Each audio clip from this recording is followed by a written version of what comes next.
It was in the middle of December, 1776. It was cold. The men were tired. They had started out in an amazing summer. In early July of that year, they all gathered, the leaders in Philadelphia. After years and years and years and years of begging the king, none of them wanted to stop being an American citizen or a British citizen. They didn't want to become a new country. They were British. They loved the king. They loved their country.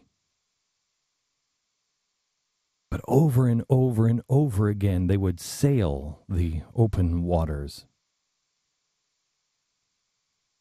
make the slow, arduous journey to plead with the king. Please. Finally, in July of 1776, in a hot summer, with the windows open and the men sweating under their powdered wigs, they penned the words, "We hold these truths to be self-evident, that all men are created equal and endowed by their Creator with certain unalienable rights, among them life, liberty, and the pursuit of happiness." They then outlined all of the things that the king had done that compelled them now to say, we must be separate. It is their duty to state those things.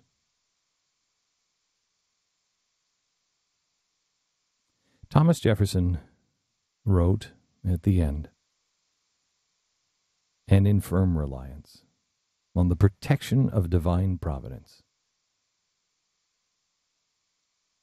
we mutually pledge to each other our lives, our fortunes, and our sacred honor." It was a moment inspired by God. It was a moment of bravado in many ways. It was done in humility, but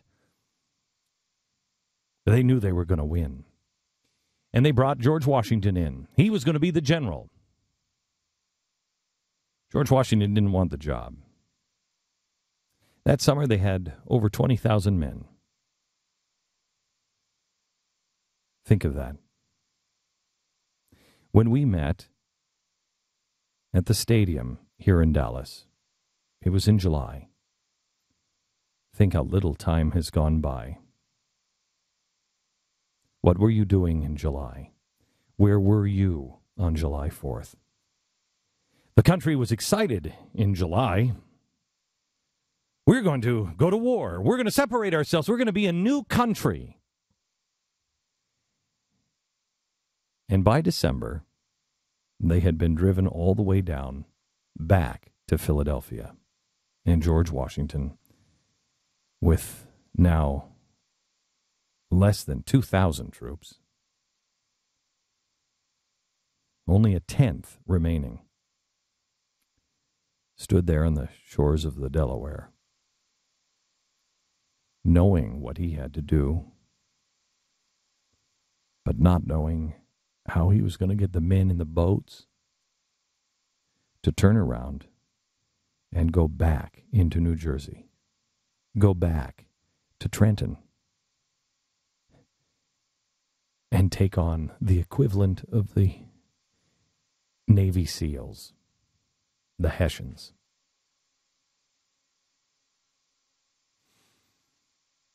At the same time he was wondering that, Thomas Paine was marching with the American men, the farmers that had grabbed their guns over their fireplace and were now marching in the cold, wet, snowy mud. And he was listening to the drums. I imagine in my head, just because I know me, I don't know Thomas Paine, and maybe at the time a good drum set was more appealing than it is now. But I've never heard anybody play a drum for very long in a drum solo. Maybe in a Garden de Vita, but I've never heard a drum solo that I enjoyed for more than about a minute and a half. But he had been walking beside the drummer and hearing that guy drum. And it stirred him. You see, back before they signed the Declaration of Independence, Thomas Paine had written Common Sense. It was a pamphlet. He was the blogger of his day, except there was no information superhighway because Al Gore hadn't been invented yet.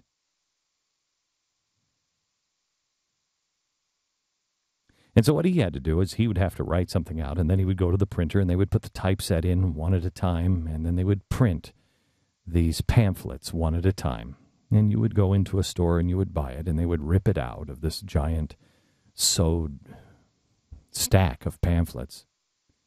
There weren't such things as book covers anymore. Those were far too expensive. If you wanted to have a book cover for it, well, you'd have to put it on yourself.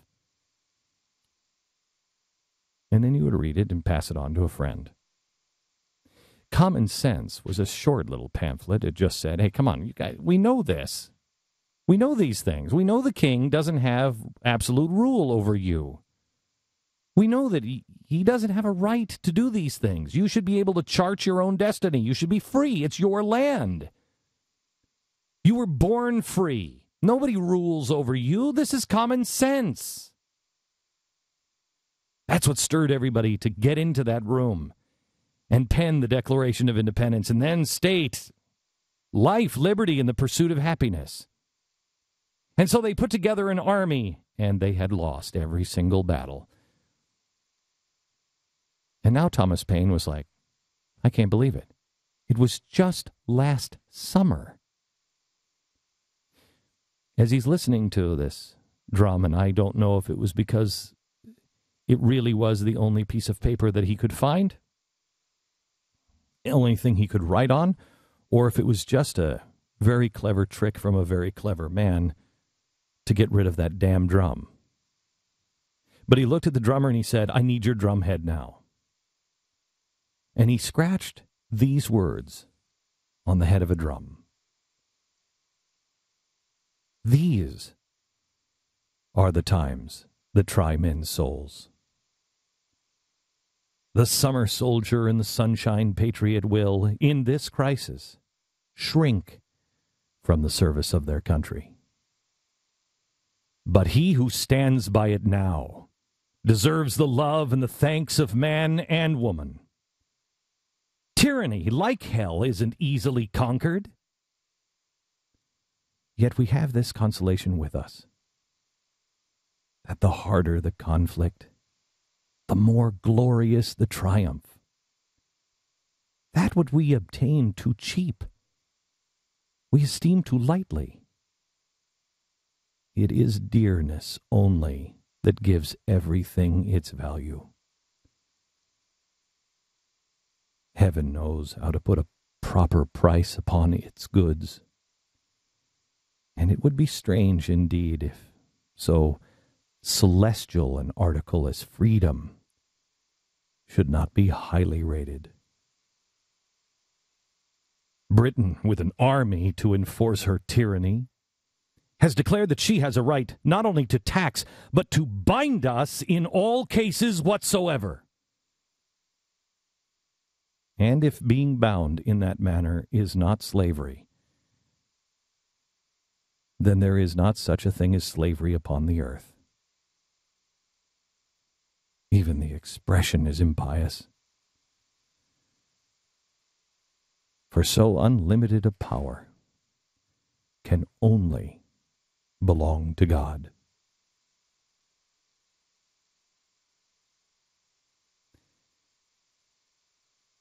These are the times that try men's souls.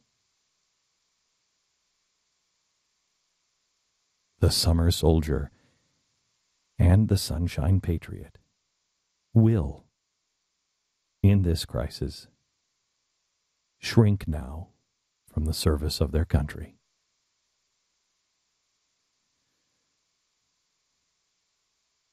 But he now who stands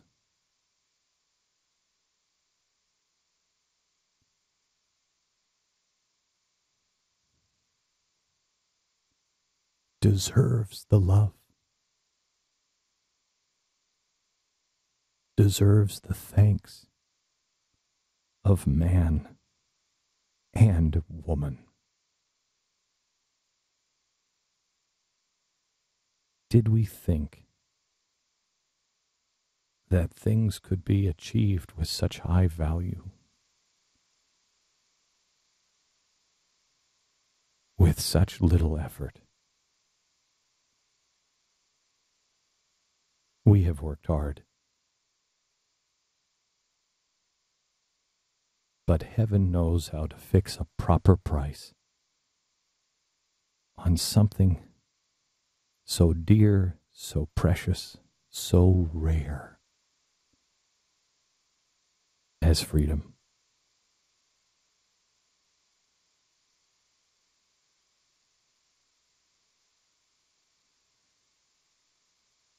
That message was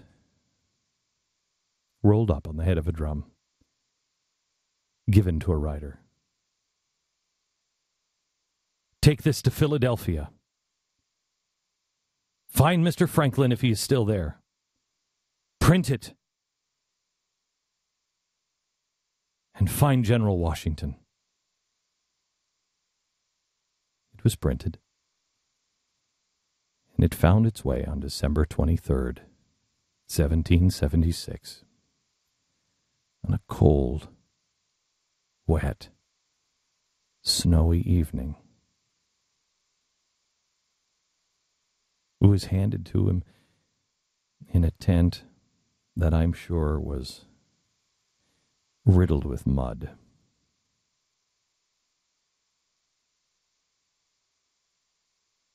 I imagine in my mind's eye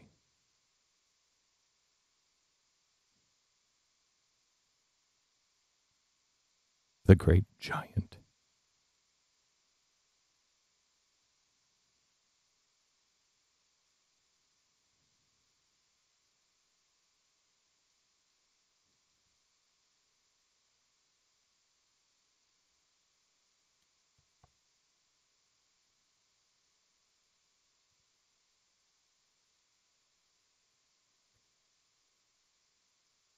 sitting in his tent, wondering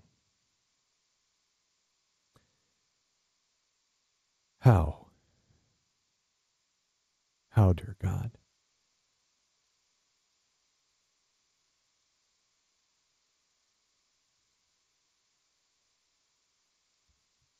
after all that his men have seen, look at them. They are not rich.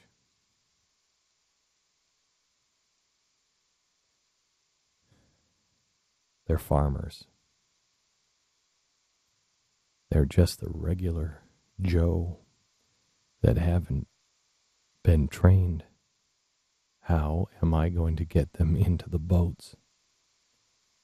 I've lost every battle.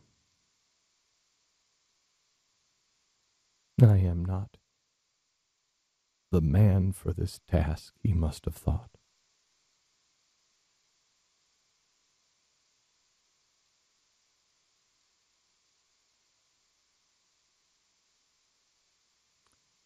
When somebody handed him a missive from Mr. Payne,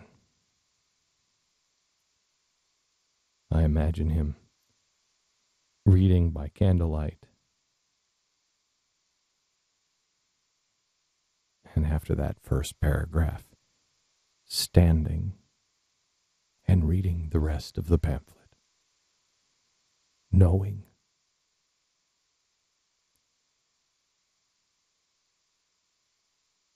this is the message the men need to hear. That which we obtain too cheap, we esteem too lightly.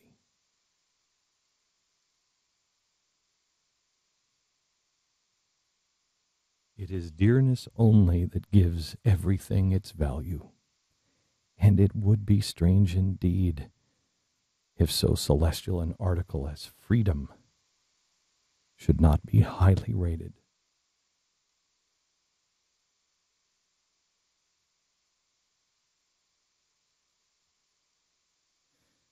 Thomas Paine gave a message at the end.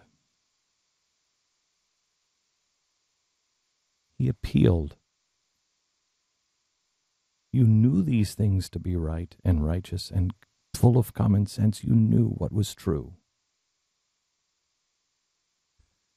But the man who is called a deist, a man who believed that God was a watchmaker, who later said there is no God, said at this time that God Almighty will not give up a people to destruction or leave them unsupported to perish. He will not abandon those who have so earnestly and so repeatedly sought to avoid calamities by every decent method which wisdom could invent. Though the flame of liberty may sometimes cease to shine, the coal shall never expire.